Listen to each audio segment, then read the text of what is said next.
حضور اکرم صلی اللہ تعالیٰ علیہ وسلم کی حدیث پاک سے یہ بات معلوم ہوتی ہے قیامت کے قریب جو مومنین کی جماعت ہے وہ کیسے ختم ہوتی چلی جائے گی. فرمایا گیا پہلے اچھائیوں کا حکم دینے والے ختم ہو جائیں گے, یعنی جو پازیٹو حکم دیتے تھے میاں تم یہ کرو تم یہ کرو, بھلائی کی طرف بلاتے تھے, یہ کم ہو جائیں گے, اور برائیوں کی طرف بلانے والے لوگ آ جائیں گے, ان کی کثرت ہو جائے گی. پھر چند دنوں کے بعد امت میں وہ جماعت آئے گی جو برائیوں سے روکتی تھی, وہ بھی ختم ہونے لگ جائیں گے. پہلے اچھائیوں کا حکم دینے والے چلے جائیں گے, وہ میں سمجھتا ہوں آلریڈی اب چلے گئے. چند لوگ بچے ہوں گے جو اچھائیوں کی طرف بلا رہے ہیں, دعوت دے رہے ہیں, ورنہ اکثر لوگوں کی عادت تو یہی ہے ہمارے نوجوانوں کی کہ برائیوں کی دعوت عام کی گئی ہے. اب روکنے والے ابھی بھی موجود ہیں, لیکن حضور کی حدیث کا مفہوم ہے کہ ایک زمانہ آئے گا کہ برائیوں سے روکنے والے بھی ختم ہوتے چلے جائیں گے, بلکہ برائیوں کو کرنے والوں کو کرنے دیا جائے گا, اجازت عام کر دی جائے گی, اجازت عام کر دی جائے گی. برائیوں سے روکنے والا دور ختم ہوتا چلا جائے گا. میرے عزیزوں, اس کے بعد آخری زمانہ میرے آقا صلی اللہ تعالیٰ علیہ وسلم ارشاد فرماتے ہیں وہ دور بھی آئے گا جب لوگ برائیوں کو نیکی سمجھنے لگ جائیں گے, گناہوں کو نیکی سمجھ کر کے کرنے لگ جائیں گے. مجھے آج بڑی شدت سے اس بات کا احساس ہو رہا ہے. سچ فرمایا مخبر صادق صلی اللہ تعالیٰ علیہ وسلم. ایک وقت تھا کہ حجاز, نجد, عرب شریف, جس کو آج سعودی عرب کہا جاتا ہے, نام انہوں نے اپنا رکھا سعودی, ورنہ وہ عرب شریف ہے. میرے مصطفیٰ کریم صلی اللہ تعالیٰ علیہ وسلم کا مسکن ہے, مولد ہے.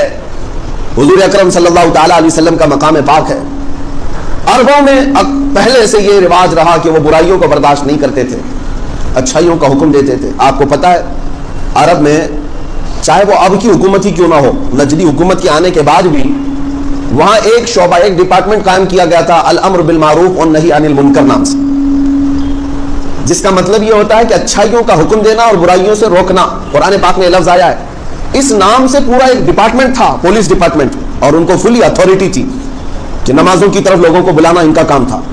الامر بالمعروف والنہی عن المنکر والے ڈپارٹمنٹ, ان کی حیثیت اور ان کی ویلیو پولیس سے کم نہیں تھی. وہ کسی کو گرفتار کر کے جیل میں بھی ڈال سکتے تھے. ایک پورا ڈپارٹمنٹ تھا. شاید ہو سکتا ہے آپ لوگوں نے کوئی سعودی وغیرہ کے وزٹ کیے ہوں, پہلے تو جانتے ہوں گے نماز کے اوقات میں یہ اپنی کار لے کر کے گھومتے تھے, ساری دکانیں بند کروا دیتے تھے کہ نماز کے وقت تجارت نہیں صرف عبادت ہوگی. عام گھومنے والوں کو پکڑ کر کے لے جاتے تھے کہ نہیں اس طرح نماز کا وقت چل رہا ہے, باہر نظر نہیں آؤ گے. حتیٰ کہ غیر مسلم بھی جو وہاں کام کرتے تھے ان نمازوں کے اوقات میں وہ تھوڑی دیر کے لیے اندر ہو جاتے تھے, شٹر بند کرتے تھے. یہ حالات تھے, ایسا نہیں کہ یہ انہی کے ہیں, بلکہ عرب میں پہلے سے یہ رواج رہا ہے نمازوں کا اہتمام کرنا اور دعوت دینا. یہ انہی کا ایجاد کیا ہوا نہیں تھا. امت مصطفیٰ صلی اللہ تعالیٰ علیہ وسلم میں برسوں سے وہاں پر خیر کی دعوت دینے کا نظام تھا, اور برائیوں سے روکنے کا بھی معاملہ اتنا سخت تھا کہ چاہے وہ ترکی حکومت کیوں نہ رہی ہو, خلافت عثمانیہ کا دور ہو, یا ان سے پہلے خلافت بنو عباس, خلافت امویہ, یا خلافت راشدہ, ان سب زمانوں میں عرب میں حالات ایسے تھے کہ برائیاں کرنے والے کو اتنی سخت سزائیں تھیں کہ شراب پیتے ہوئے پکڑے جانے والے پر کوڑے لگائے جاتے, زنا میں اگر رنگے ہاتھوں پکڑا جائے تو اسے سنسار یا قتل کر دیا جاتا. بڑی سخت سزائیں تھیں.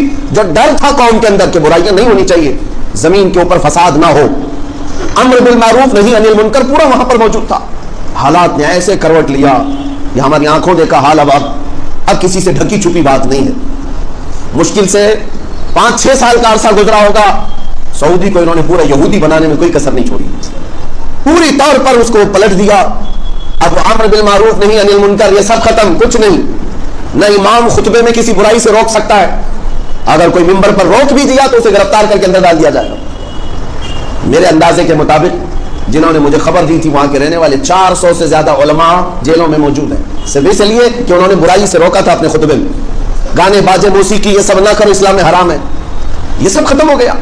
یہ قیامت کی وہ نشانیاں ہیں جو امت میں سے ختم ہونے والی ہیں.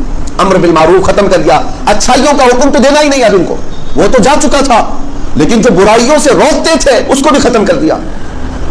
ان ظالموں نے عرب شریف پر قبضہ جما کر کے اس پاکیزہ زمین کو جتنا ناپاک کرنے کی کوششیں اس زمانے میں کیا ہے, اس سے پہلے کبھی نہیں ہوئی تھی. قتل و غارت تو ہوئی ہے عرب شریف میں, لیکن زنا کو عام نہیں کیا گیا تھا, ڈانس کلب کو اور ننگا پن اس طرح سے عام نہیں کیا گیا تھا. اتنی حیا اور غیرت باقی تھی مسلمانوں کے. جنگوں میں لڑائیاں ہوتی ہیں اور قتل و غارت تو ہو جاتی ہے, لیکن حیا سوز اخلاق جو ایمان کا قتل کر دیتے ہیں وہ افعال آج وہاں پر پرمیٹڈ ہو گئے, اجازت شدہ ہو گئے. بڑے بڑے باہر سے بلا کر کنسرٹ کروائے جائیں، بڑے بڑے ایکٹر ایکٹریس کو بلا کر کے انہیں ننگا ناچ دکھایا جائے، مرد و زن کا اختلاط عام کیا جائے، عورتیں مرد ایک ہی ساتھ ناچیں. یہ وہی سعودی ہے جس میں آج ہر چیز رواج پا رہی ہے. وہاں بیچ بنائی جا رہی ہے جہاں ننگے سوئیں گے. اور انہوں نے سارے یورپین کنٹریز کے لیے اپنے ویزے کو عام کر دیا. 5 منٹ میں کوئی ویزا بنا کر کے سعودی جہاں چاہے گھوم سکتا. اس خطے کو جو میرے آقا صلی اللہ تعالیٰ علیہ وسلم نے حرم قرار دیا اور فرمایا تھا کہ یہاں غیر مسلمین کا داخلہ ممنوع ہے، آج تک لکھا ہوا تھا، اب یہ اس کو بھی ختم کرنے جا رہے ہیں. عورتوں کا حجاب ختم ہو جائے، کچھ نہیں، جیسے رہنا چاہیں ویسے رہیں، پابندی نہیں ہے. نماز کے اوقات میں جو پابندی تھی اس کو بھی ہٹا دیا گیا کہ نہیں، آپ نماز کے وقت میں اپنی دکان جاری رکھ سکتے ہیں، بازار کریں، جو کچھ کرنا ہے کریں. اسلامی ملک تھا، میرے مصطفیٰ کریم صلی اللہ تعالیٰ علیہ وسلم کا بسایا ہوا معاشرہ تھا. دنیا میں خرابیاں پھیل رہی ہیں، لیکن درد وہاں سے ہوتا ہے کہ جس پاکیزہ زمین پر میرے آقا آرام فرما ہے، اس زمین کو ان ظالموں نے اپنے پنجوں سے برباد کر رکھا. اتنا ہی نہیں میرے عزیزوں، انہوں نے اذانوں کی آواز کو کم کروا دیا. کون غیر مسلم سننے والا تھا؟ 100% مسلمان تھے، لیکن حکومت کی طرف سے یہ پابندی آئی کہ اذانوں کی آواز کو کم کر دیا جائے، غیر ضروری ہے. جس کو اوقات معلوم ہے وہ خود نماز کے لیے چلا جائے گا وقت پر، تیز آواز سے اذان دینے کی ضرورت نہیں ہے. کن کن چیزوں کو یہ روکتے چلے گئے. یہ وہی زمانہ ہے جس کو میں کہہ رہا ہوں کہ برائیوں سے روکنا تو ختم، انہوں نے برائیوں کو نیکیاں سمجھنا شروع کر دیا. آج آپ کو پتا ہے پہلی مرتبہ تاریخ میں ان کی کرسمس ڈے پوری سعودی عرب میں دھوم دھام سے منائی گئی، دھوم دھام سے منایا گیا. اس میں باہر سے ایکٹر اور ایکٹریس اور گلوکار بلائے گئے. ابھی ہیپی نیو ایئر منانے کی تیاریاں ہیں. مجھے اس بات کا سوال ہے میرے عزیزوں، ہم جب آواز اٹھاتے تھے کہ میرے نبی پاک صلی اللہ تعالیٰ علیہ وسلم کی ولادت کا دن بھی منانے دیا جائے، تو ان کے یہاں سے شرک اور بدعت کے فتوے آتے تھے کہ نبی کریم صلی اللہ تعالیٰ علیہ وسلم کی میلاد منانا جائز نہیں، اسلام میں ثابت نہیں، اور کرسمس منانا جائز ہو گیا. ہیپی نیو ایئر کے لیے پورا ملک سجانا جائز ہو گیا. میں آج سے کافی سالوں پہلے سے اپنے خطابات میں یہ کہتا آیا کہ اے میرے عزیزوں، جن کو تم ظاہر میں دیکھ رہے ہو یہ بادشاہ حقیقت میں نہ ایمان والے ہیں نہ مسلمانوں کے مسیحا ہیں. ان سبوں کی لنک اسرائیل اور یہودیت سے جڑی ہوئی ہے، اس لیے کہ انہوں نے چن چن کر کے میرے آقا صلی اللہ علیہ وسلم کے تبرکات کو تو ختم کر دیا، لیکن یہودیوں سے ریلیٹڈ جو چیزیں ہیں سعودی میں اس کو آج بھی باقی رکھا گیا ہے. اس کو ہولی پلیسز کہہ کر کے یا محکمہ آثار قدیمہ کا حصہ سمجھ کر کے اس کو ریزرو کر دیا گیا. یہ حالات جو تیزی سے تبدیل ہو رہے ہیں، مجھے عرض یہ کرنا ہے کہ قیامت قریب آ چکی، اور اگر آپ بھی اپنے درمیان یہ دو عادتیں چھوڑ دو گے تو تباہی کے دہانے پر جاؤ. ان کو مت دیکھنا کہ وہ پورے سعودی کو بدل کر کے بھی آج کامیاب کچھ نہیں، وہ جہنم میں جانے کا راستہ بنا رہے ہیں. اللہ رب العزت جسے چاہے ہدایت دے، جسے چاہے گمراہ کرے، کسی پاکیزہ مقام میں رہنے کی وجہ سے نہیں. اگر مدینہ طیبہ اور مکہ مکرمہ میں رہ کر کے بے ایمان ہو گیا دوزخ نہیں جائے گا، وہ جہنم میں جائے گا اگر بے ایمان ہو گیا. لیکن آپ اس کو آئیڈیل اور ماڈل نہ سمجھیں کہ سب کچھ تو وہاں ہو رہا ہے، اب یہاں پر بھی کر لیں گے. ان پر عذاب آنے والا ہے. میں حدیث پاک سناتا ہوں آپ کو، اگر ایسا لگتا ہے کہ یہ الفاظ ہیں، صرف جملے نہیں میرے عزیزوں، میرے آقا صلی اللہ تعالیٰ علیہ وسلم کی حدیث ہے، وَيْلٌ لِّلْعَرَبِ مِن شَرٍّ قَدِ اقْتَرَبَ. حضور نے فرمایا تباہی ہو عربوں کے لیے. حضور فرماتے ہیں تباہی ہے عربوں کے لیے، ایک بہت بڑی برائی ہے جس سے وہ بہت قریب ہو رہے ہیں، بہت قریب ہو رہے ہیں. نبی پاک صلی اللہ تعالیٰ علیہ وسلم نے یہ بھی ارشاد فرمایا قیامت اس وقت تک نہیں آئے گی جب تک عرب کے کچھ قبیلے بت پرستی اور شرک میں مبتلا نہ ہو جائیں. کچھ قبیلے ایسے ہوں گے جو بت پرستی کریں گے اور شرک میں مبتلا ہو جائیں گے. وہ بھی دیکھا ہم نے، انہوں نے تو مندروں کی وہاں پر اوپننگ شروع کر رکھی ہے.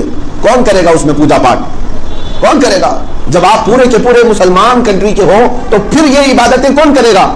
ظاہر سی بات ہے کہ ان کے اندر شرک اور کفر آ چکا، اور میرے آقا صلی اللہ تعالیٰ علیہ وسلم کی وہ حدیث بھی صادق آ گئی. حضور اکرم صلی اللہ تعالیٰ علیہ وسلم نے فرمایا ویل للعرب، عربوں کے لیے عنقریب تباہی ہے، من شر قد اقترب، ایک ایسی برائی سے جس سے وہ بہت قریب ہو رہے ہیں، بہت قریب ہو رہے ہیں.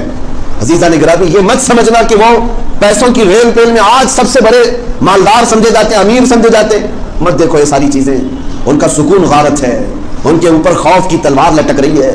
وہ کروڑ نہیں اربوں ریال کے مالک ہو کر کے بھی آزاد نہیں جی سکتے.